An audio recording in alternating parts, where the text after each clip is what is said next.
teman-teman, aku akan mulai dari IHSG dulu. Seperti biasa ya, hari ini IHSG menguat sekitaran 0,5% dan ya masih sideways teman-teman ya. Besok kemungkinan besar masih bisa menguat dan menguji resisten jangka pendeknya di 6630, tapi kayaknya nggak bakalan bisa langsung cepat naiknya. Jadi masih sideways memang.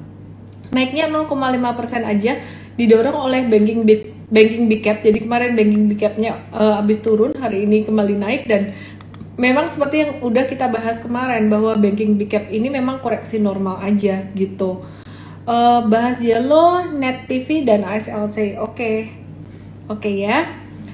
Ya, jadi BBNI hari ini naik 4,78%, Bank Mandiri 3,46%, dan juga TLKM 2,33%. Nah, jadi kalau kita perhatikan, selalu big cap perbankan ini saya akan update tiap hari. Kenapa? Karena dia gerakannya mirip banget dengan juga IHSG gitu ya, mirip banget dengan gerakan IHSG. Teman-teman, perhatikan ini BBRI yang kemarin kita bahas, dia berada di area support kuat di MA 200-nya, kemudian dia mulai mantul gitu. Nah, dia mantul, teman-teman bisa lihat di sini. Dia naik sekitaran 0,49%. Naik sekitaran 0,49%. Besok masih ada bisa potensi menguat lagi sampai sekitaran 4150-an teman-teman. Dan teman-teman hold aja buat yang punya untuk jangka panjang. Disclaimer on window glasses. Thank you udah ingetin tentang disclaimer ya. Jadi dalam capital market dan juga dalam crypto kita semua tahu ada resiko yang harus diantisipasi masing-masing. Nah, terus teman-teman, hari ini tuh investor asing ada net sell ya. Jadi totalnya tuh net foreign sell sekitaran 60,24 miliar. Tapi meskipun sell, ada juga yang dibeli. Nah, saham-saham yang banyak dibeli oleh asing ini adalah TLKM salah satunya yang masih terus diborong asing, 160,1 miliar, BBNI 126,4 miliar, MSIN ya 53,1 miliar, dan Adaro 49,4 miliar. Terus MTEK juga diborong 24 miliar gitu. Jadi teman-teman kalau mau perhatikan ini ini adalah TLKM teman-teman yang memang diborong asing terus dalam 1-2 pekan terakhir.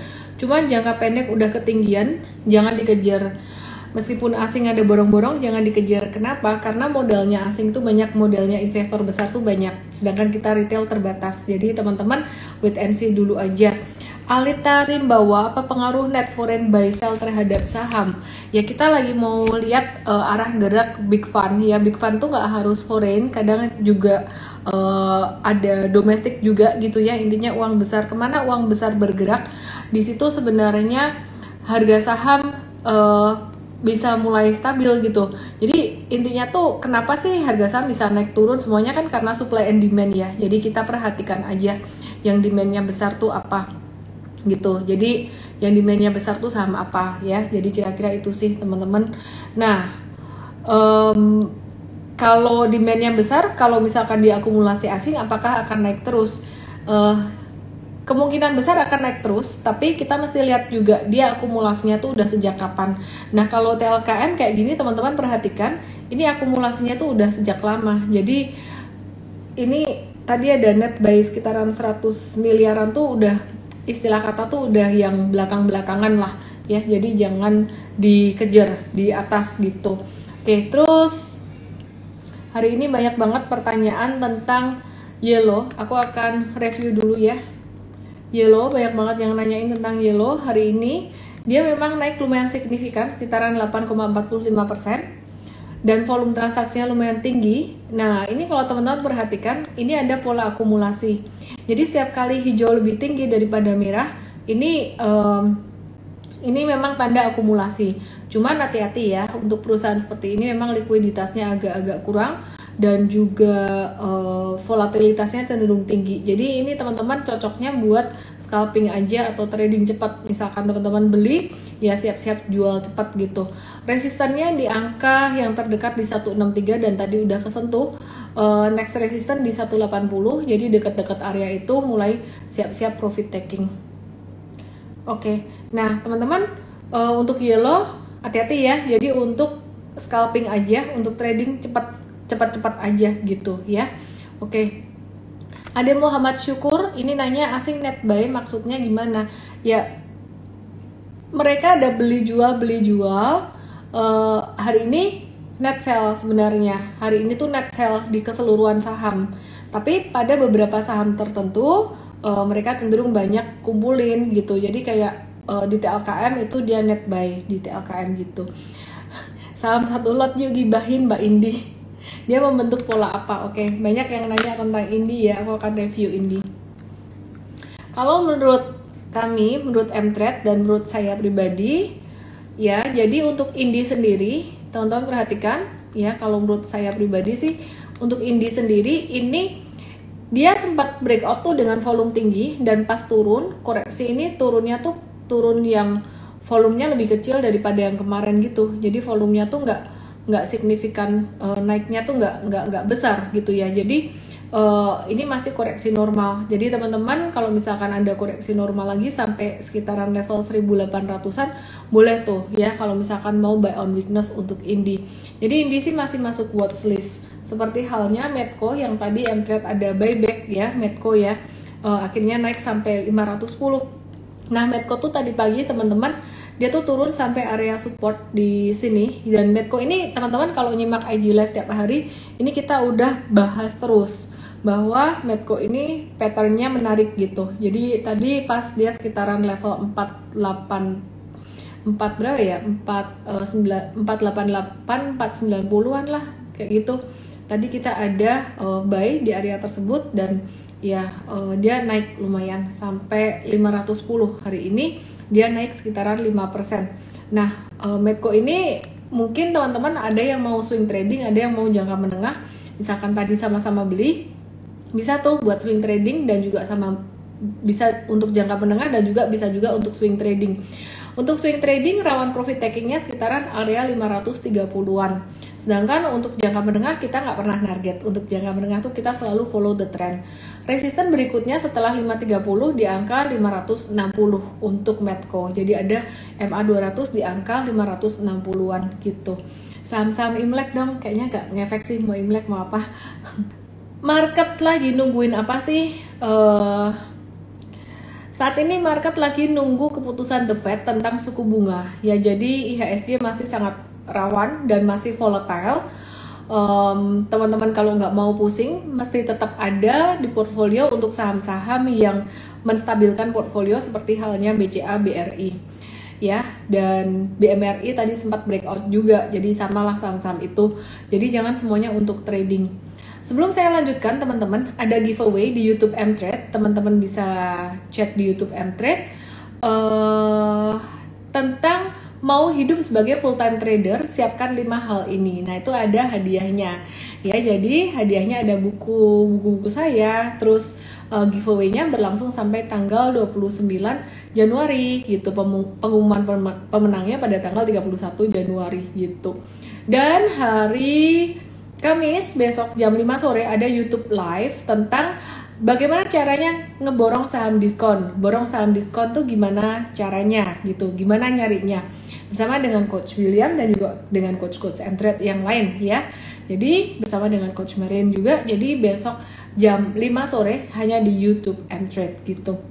Oke, teman-teman, saat ini market lagi masih wait and see ya untuk Pfizer dan juga BioNTech untuk uji klinis vaksin Omicron. Targetnya meluncur di akhir Maret 2022. Dan saat ini market juga masih wait and see banget dengan hasil FOMC meeting ya. Jadi FOMC meeting ini berlangsung 2 hari dan hasilnya bakalan agak-agak hawkish. Akan muncul hasilnya besok kira-kira. Terus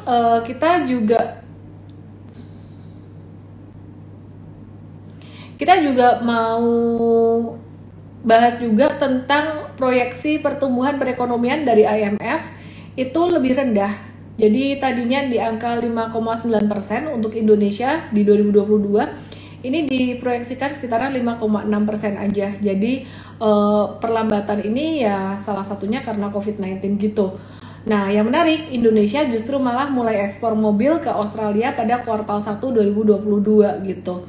Oke, teman-teman, COVID-19 masih jadi satu katalis utama, jadi kita masih wait and see dulu. Besok beli apa? Kita lagi wait and see untuk Indi lagi nih. Kalau misalkan mau swing trading, Indi juga masih menarik gitu ya. Dan kemarin kita wait and see Medco, hari ini Medco-nya dikasih diskon, kemudian setelah kita beli tadi mantul gitu. Jadi ya very nice lah gitu. Budi Kai-ing hari ini judulnya pertelevisian. Ya IPO untuk Net TV gimana ini ya? NetVisi Media. Hari ini sih kalau kita lihat ya dia nggak gerak yang gimana ya, semestinya sih cukup bagus, cuman chartnya masih belum kebentuk. Jadi seperti yang biasanya saya sampaikan di M-Trade, kita belum trading saham yang baru IPO gitu. Jadi untuk saham IPO itu kita akan lihat dari segi fundamentalnya. Nah, untuk fundamental Net TV sendiri ini akan dibahas di morning briefing ya teman-teman, di morning briefing. Oke, ini banyak banget yang nanyain MTech. Banyak banget yang nanyain MTech. Aku akan bahas MTech. Ya, sebentar ya teman-teman. Nih, teman-teman yang ngerti ngebaca chart, coba dilihat MTech gimana sih ini? MTech gimana ya kira-kira ya? Nah, kalau kita perhatikan, ini dia turun ya, merah gede volumenya, ini merah gede, terus kemudian ini dia turun juga, merah lumayan. Terus ini dia turun lagi, yang paling nggak bagus adalah ini. Dia turun lagi, volumenya gede banget gitu. Dia turun lagi, volumenya gede banget. Nah, terus teman-teman perhatikan di sini, tadi tuh hijau, tapi volumenya lebih kecil daripada kemarin, meskipun cukup tinggi juga. Jadi kalau menurut saya sebenarnya MTech ini masih sangat spekulatif sih sebenarnya. Belum bisa dibilang technical rebound. Jadi tadi naiknya tuh masih sifatnya temporer banget. Teddy Polandra, Cici, saham apa yang biasa lagi bagi angpau menjelang Imlek? Jelang Imlek tuh masuk bulan Februari biasanya malah udah agak-agak slow down. Biasanya yang rame itu di Januari. Januari effect itu biasanya di pekan kedua, ketiga, dan ya 2 dan 3 Januari gitu. Kalau kita perhatikan saat ini investor-investor besar tuh masih wait and see banget untuk hasil meeting dari The Fed ya. Jadi mereka masih sangat khawatir dengan tapering dan juga COVID-19. Jadi ya sahamnya yang gerak ya saham yang second liner, third liner kayak gitu. Jadi teman-teman ya bisa trading saham itu, tapi jangan lupa diimbangi portfolionya tuh biar stabil, biar nggak terlalu bumpy. Harus ada saham-saham yang gede kayak BCA, BRI gitu. Tadi ada yang nanya juga, kalau mau yang syariah apa dong? Kan kalau BCA, BRI nggak syariah. TLKM, Kalbe Pharma itu syariah dan cukup stabil, cukup oke. Oke, terus Novdesjan masih turun. Biasanya sih November, Desember, Januari itu naik biasanya. Cuman memang kemarin itu agak-agak anomali ya. Jadi naiknya cuman Oktober, November doang, terus Oktober doang, terus November, Desembernya agak slow down. Nah, yang membedakan dengan tahun sebelumnya apa sih? Tahun sebelumnya tuh COVID-19 masih tinggi banget, tapi November sampai Januari rally tinggi. Yang membedakan adalah stimulus. Jadi stimulus The Fed ini pengaruhnya sangat gede banget. Stimulus fiskal dan moneter, baik pembelian obligasi maupun suku bunga ini sangat-sangat berpengaruh sekali ya. Jadi kita wait and see dulu lah. Kita jangan, istilah kata tuh kita jangan melangkahin uang besar. Si uang besar nih geraknya mau kemana ya, kita wait and see dulu. Kalau makanya saya akhir-akhir ini sering kali bahas tentang asing tuh sering net buy saham apa, net sell saham apa. Jadi kita bisa tahu arah geraknya mereka gimana gitu. Oke. Net TV, kalau teman-teman mau spekulatif trading ya silakan. ASLC mau spekulatif trading silakan. Tapi M-Trade enggak dulu kalau chartnya belum terbentuk dengan rapi gitu ya. Jadi sifatnya spekulatif kalau trading tanpa chart. Budika Kausingli, BSDE keluar dari LQ45, apakah akan pengaruh investasi dari big fund? Ada pengaruh pastinya, cuman kalau dari sektor properti ini BSDE memang yang paling bagus dan dia juga secara keuangan juga masih oke. Jadi kita masih harus wait and see, kan perbankan kepala naga, properti ekor naga, jadi nggak usah terburu-buru sih untuk masuk ke BSDE itu juga, dan juga untuk saham-saham properti lainnya, lebih ke perbankan. Kemudian kalau untuk tradingnya, aku prefer untuk trading komoditi, karena kalau untuk saham-saham digital akhir-akhir ini tuh udah mulai agak-agak slow down, jadi rotasi sektoralnya ini agak-agak cepat gitu. Nah ini perhatikan, ini BBYB itu kita udah bahas beberapa hari yang lalu, dia breakdown di sini dan dia berpotensi untuk turun lagi sampai ke level 1575-an gitu ya. Jadi anyway, wait and see dulu lah teman-teman ya. Terus ini ada yang nanya lagi, Krai STOS Arto double top ke 14 ribuan, correct me if I wrong katanya. Kita lihat ya untuk Arto gimana ya Bang Jago. Nah teman-teman, ini bukan koreksi normal kalau kayak gini, makanya harus dijagain. Saham-saham bank digital itu nggak bisa disamain kayak saham-saham big cap perbankan kayak BCA, BRI gitu, nggak bisa. BCA makin jatuh makin dibeli, BRI makin jatuh makin dibeli. Teman-teman mau tidur mau tutup mata silahkan, asalkan nggak gampang jantungan gitu loh.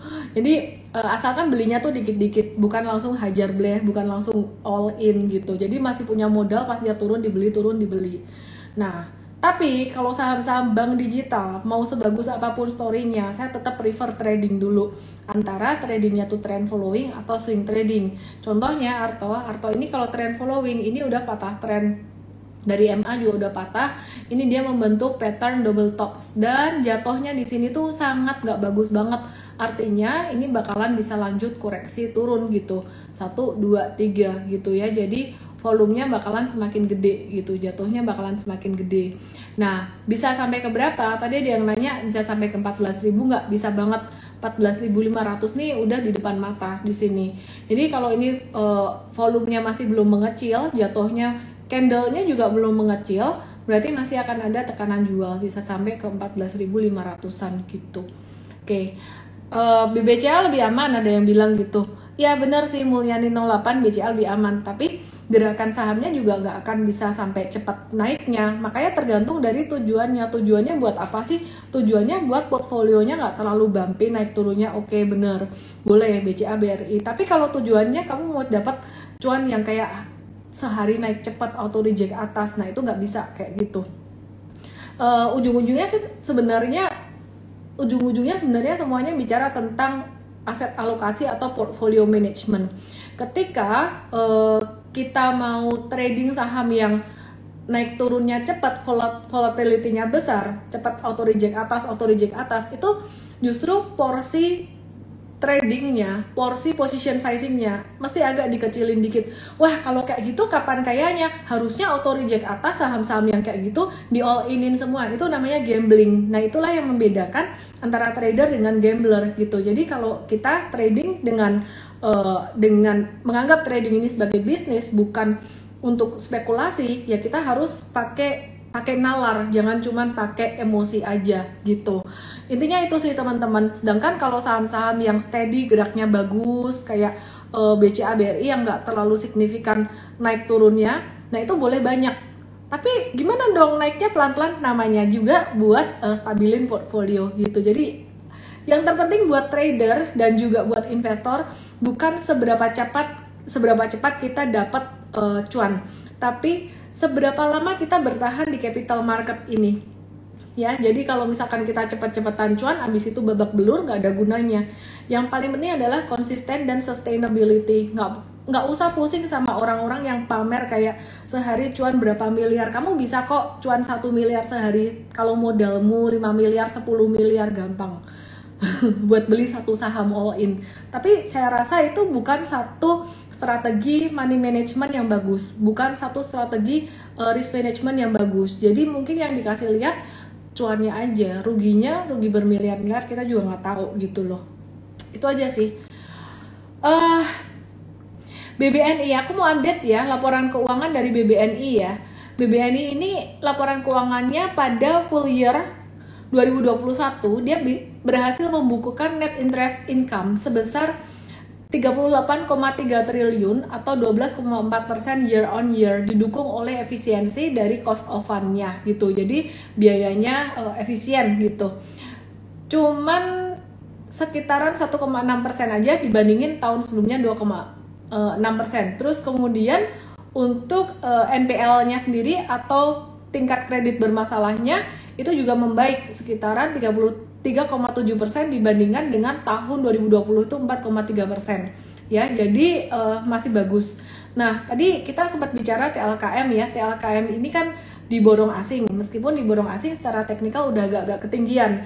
Saya bahas TLKM, M-Trade bahas TLKM itu udah lumayan lama, sejak dia masih sideways sebelum dia breakout, dan sekarang udah breakout, tunggu aja, hold aja, nanti kalau ada koreksi baru teman-teman silahkan kalau mau masuk untuk TLKM. Nah tadi yang cari syariah dan untuk menstabilkan portfolio biar nggak terlalu bumpy, bisa tuh salah satunya TLKM dan juga Kalbe Farma. Nah TLKM sendiri ini lagi ada proyek pembangunan BTS pemerintah, BTS ya, BTS-nya singkatannya Base Transceiver Station gitu, bersama dengan dia kerjasama dengan Telkomsel anak usahanya bersama juga dengan EXCL gitu. Jadi selain TLKM kita juga watch Excel Axiata. Nah Excel Axiata tadi tuh naik lumayan kencang sekitaran 4,76%.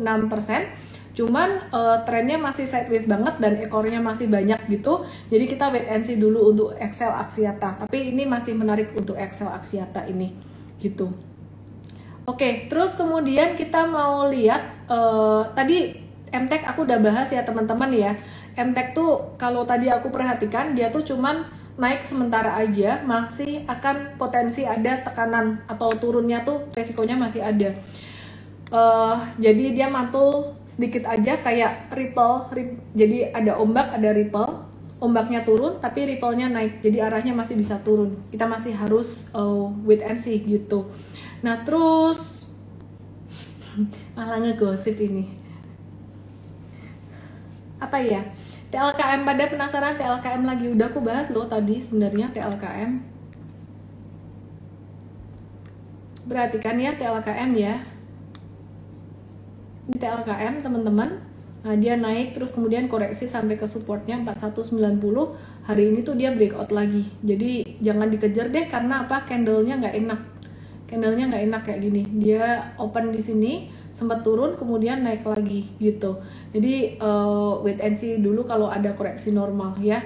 Jadi anyway, jangan buru-buru.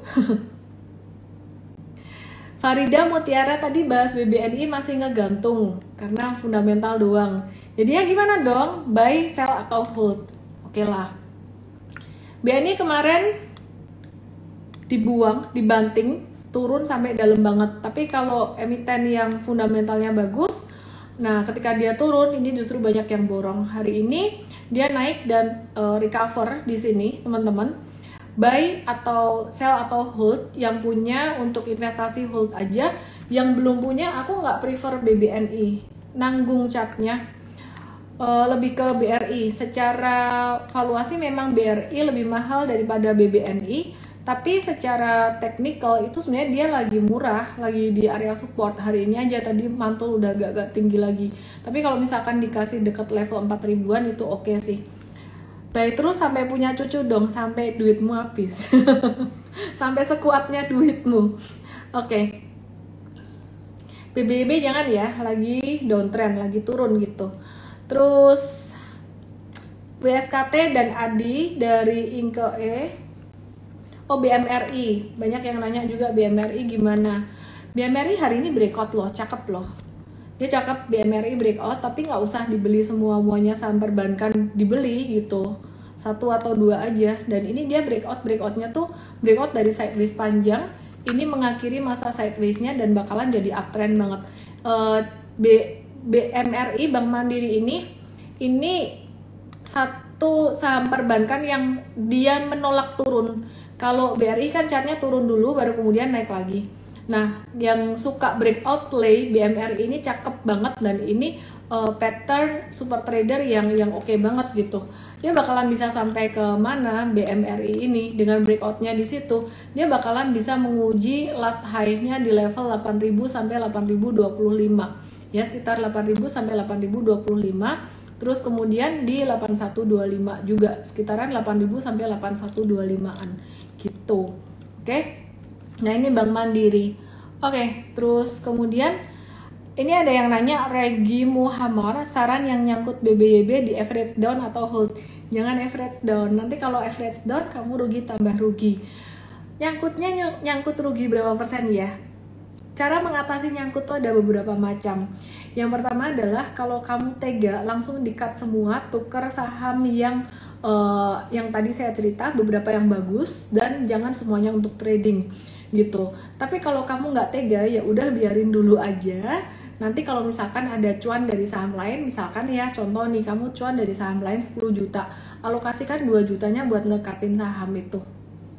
2 juta, jadi 10 juta cuan, alokasikan dikit ya, mau 1 juta, 2 juta, 3 juta terserah, itu buat nge-cut lossin saham itu. Jadi nanti pelan-pelan habis tapi nggak berasa. Nah, masalahnya adalah the next trade itu untung enggak.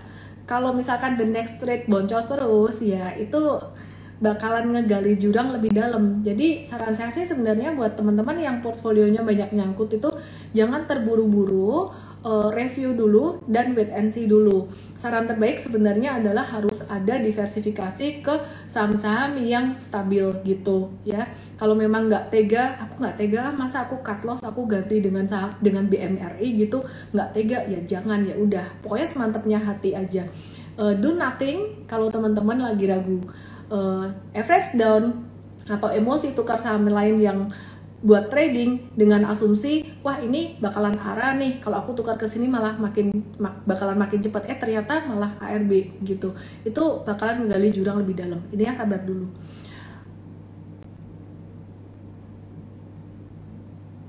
Hansen Vio PB BBB sudah dalam koreksinya nggak lama rebound. Jangan nangkep pisau jatuh deh, kita nunggu dia aktif dulu. Ya. G 5.000 jujur nggak tega. Kalau nggak tega ya udah, diliatin aja. Boleh nggak sih kalau nyangkut itu ditungguin aja gitu sampai suatu hari naik? Pada saham-saham tertentu memang bisa kayak gitu teman-teman. Tahu nggak Arto yang dulu sebelum dia naik tinggi dia tuh sempat jatuh lumayan dalam gitu. Jadi aku kasih lihat lagi ya Arto yang dulunya, aku udah pernah cerita. Kok Arto sih, Arto atau Agro ya? Ya Agro. Nih ya. Nih aku kasih lihat di sini nih.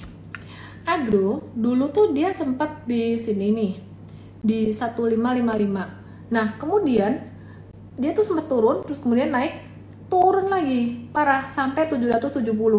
Jadi ruginya tuh udah hampir 50% dari level tertinggi di sini nih di Januari 2021. Bottomnya tuh di 25 Mei 2021 itu udah pada desperate semua. Istilah kata tuh kayak waduh ini rugi banyak mau diapain.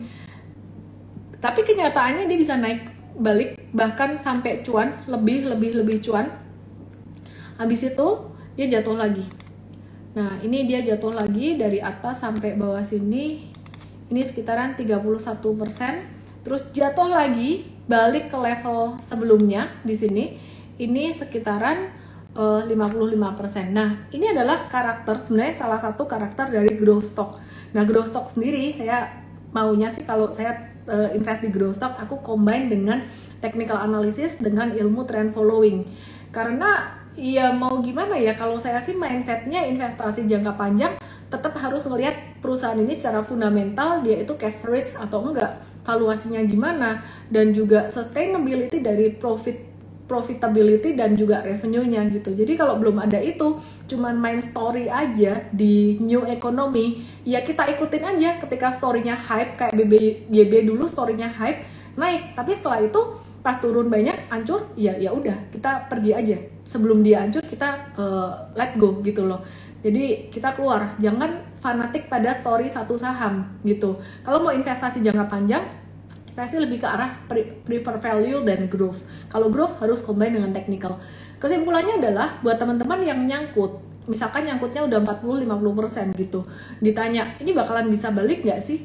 Bisa dengan catatan satu, perusahaan itu secara fundamental dia nggak jelek-jelek amat, sehingga big fund atau investor besar tuh mereka masih tertarik.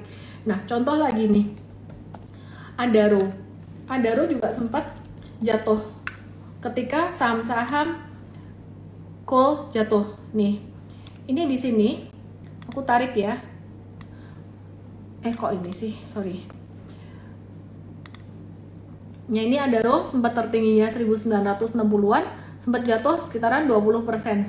Habis itu dia naik lagi dan bahkan lebih tinggi. Harum sama, dia pernah jatuhnya sampai puluhan persen juga dari sini sampai ke level ini 21%, tapi kemudian dia recover.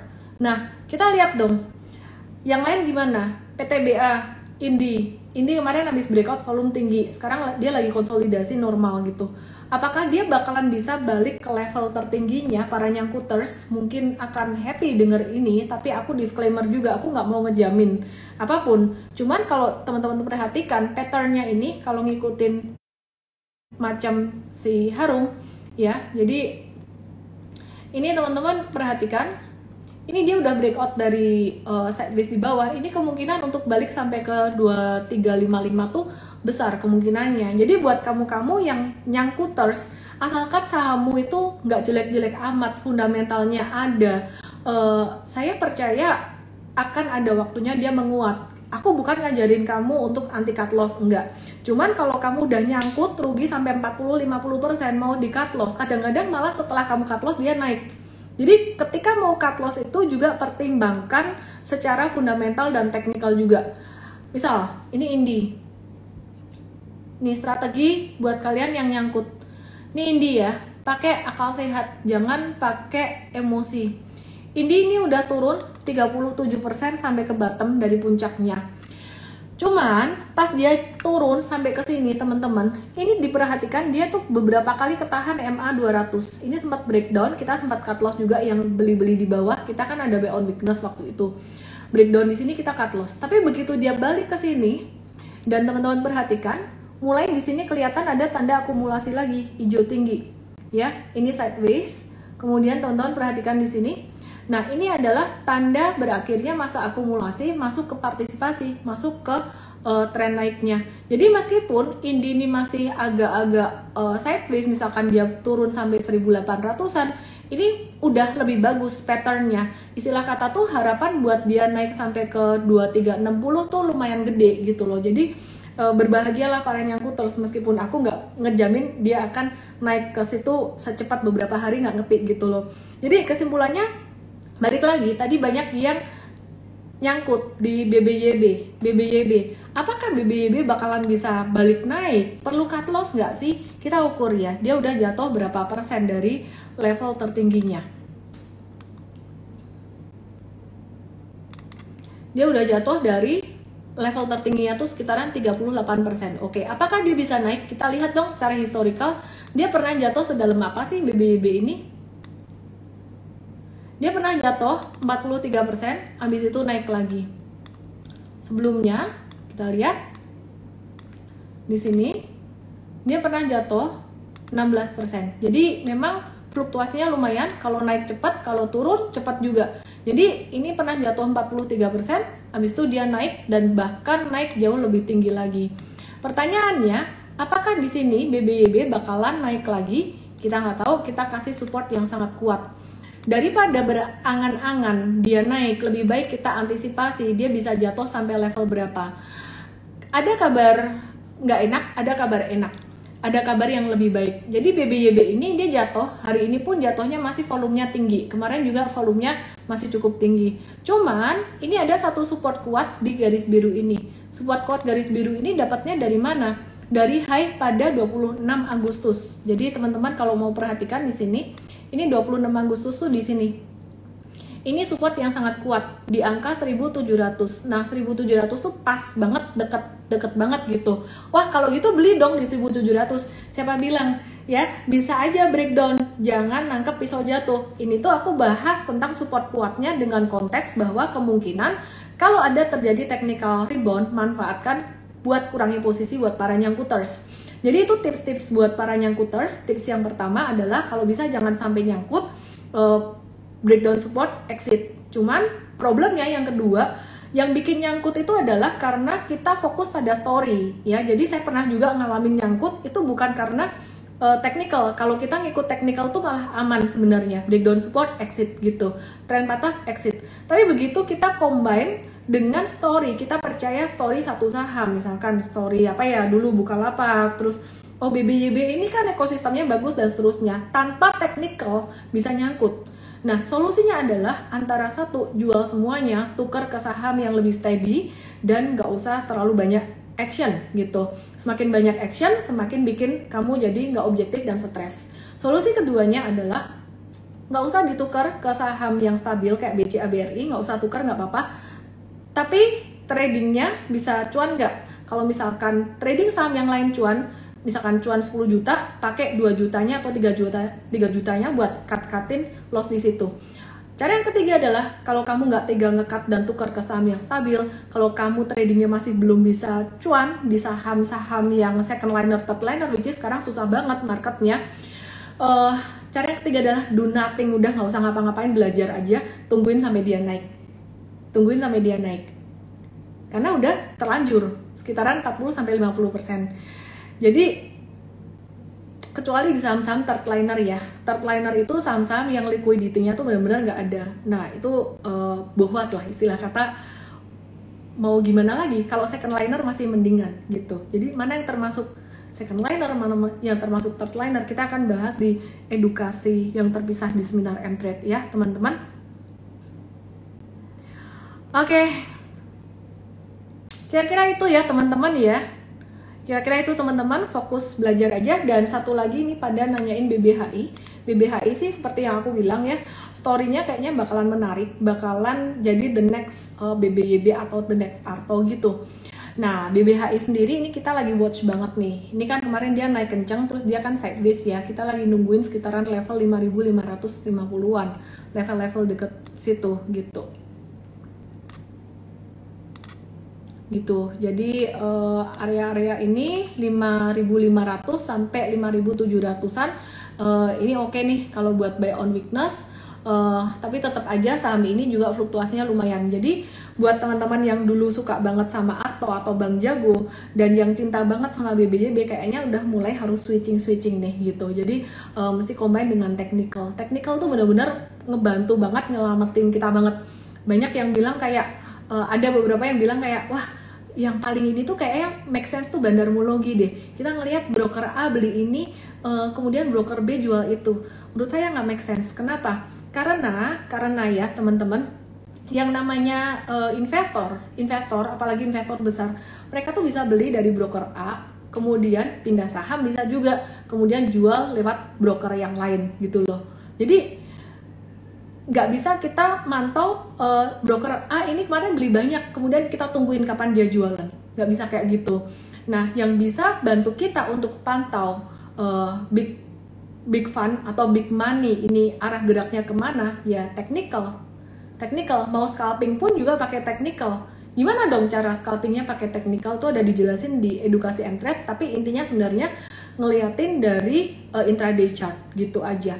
Anyway, belajarnya jangan nyontek ya, nyontek nggak apa-apa kok, nyontek nggak apa-apa asalkan tahu alasannya ya. Jadi nyontek M-Trade boleh asalkan tahu alasannya, kita selalu kasih reason analisisnya.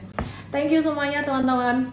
Jadi malam hari ini segitu aja, dan jangan lupa hari Sabtu nanti akan ada seminar tentang rasio fundamental untuk saham multi bagger.